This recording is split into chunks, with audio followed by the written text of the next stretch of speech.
So here's some good news, something to get genuinely excited about. There's a terrific new movie coming out called Moon, directed by Duncan Jones. You may not have heard of him, but he is the artist formerly known as Zowie Bowie, son of David.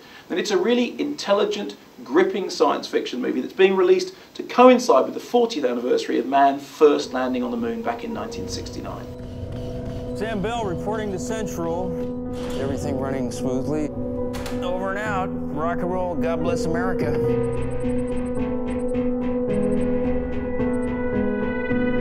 Good morning, Sam. Do you want me to cut your hair there?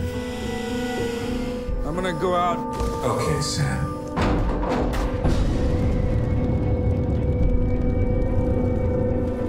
Leaving Serang, working perimeter.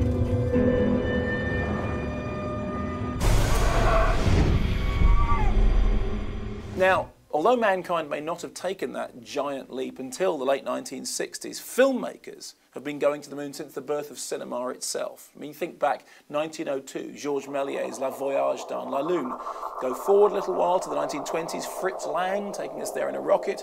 Then forward again to the 1950s and Destination Moon, something of a milestone based on a novel by Robert Heinlein, Rocket Ship Galileo, one of the first films to take a serious scientific approach to the possibility of a lunar landing. Since then, the lunar gloves have pretty much been off. In the 1950s, we had Catwomen of the Moon, parodied in the 1980s by Joe Dante and Amazon Women on the Moon. In the 60s, we were nude on the moon. In the 1970s, a great TV series, Space 1999, about people living on a moon that was blown out of Earth's orbit. Then in the 1980s, Wallace and Gromit in Grand Day Out went to the moon where there was, of course, a plentiful supply of cheese. In fact, barely a year goes by without someone making a new movie about the moon. A couple of years ago, we had In the Shadow of the Moon, a terrific documentary about people who'd actually walked on the moon. And still to come, we have Iron Sky, the story of which is that at the end of the war, Nazis escaped and have been hiding on the dark side of the moon, ready to reinvade the Earth in, well, in whichever year they finish the damn film.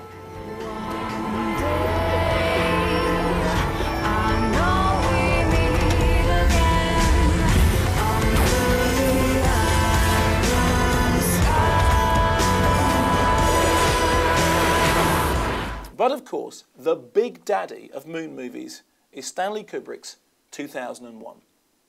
Now, I know that when people think of 2001, they think of a journey beyond the stars, beyond Saturn, beyond Jupiter, beyond infinity. But a key sequence in 2001 takes place on the moon, where mankind uncovers an intergalactic alarm system buried there hundreds of thousands of years ago by our alien forefathers. And indeed, the voice of the computer, HAL from 2001, is clearly echoed in Moon's computer, voiced by Kevin Spacey. Perhaps you were imagining things. So with all this celluloid evidence and that handy anniversary of the original moon landings coming up, it's very tempting to see Moon as just another moon movie. But here's the rub. In the end, the films that Moon owes the most to are not necessarily moon movies. Look at the movies which I think it echoes.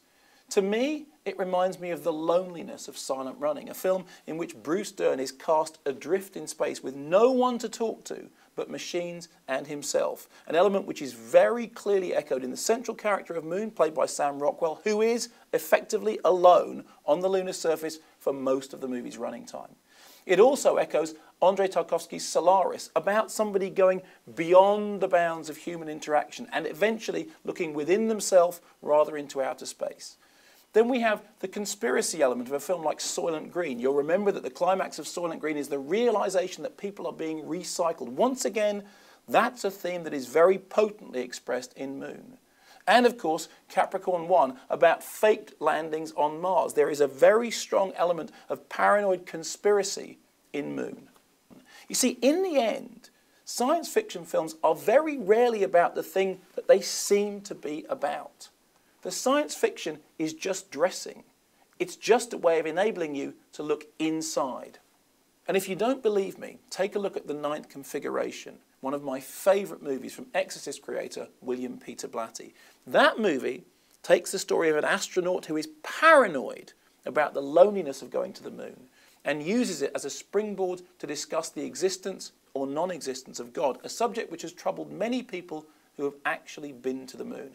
I leave you with this scene from The Ninth Configuration, a moon film which keeps its feet on the earth but gestures towards the moon in order to turn our attention towards heaven.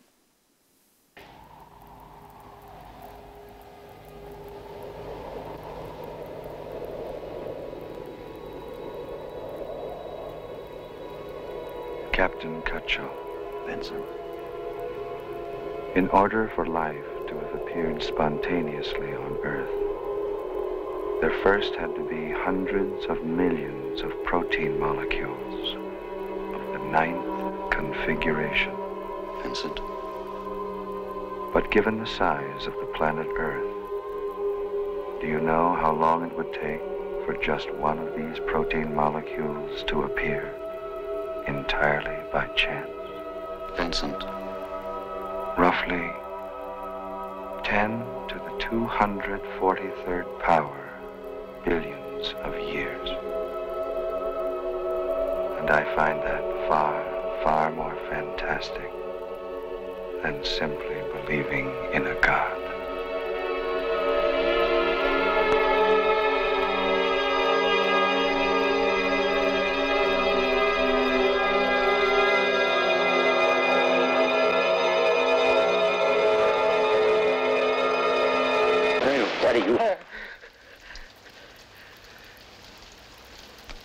Shouldn't sleep like that, wrinkles the pants.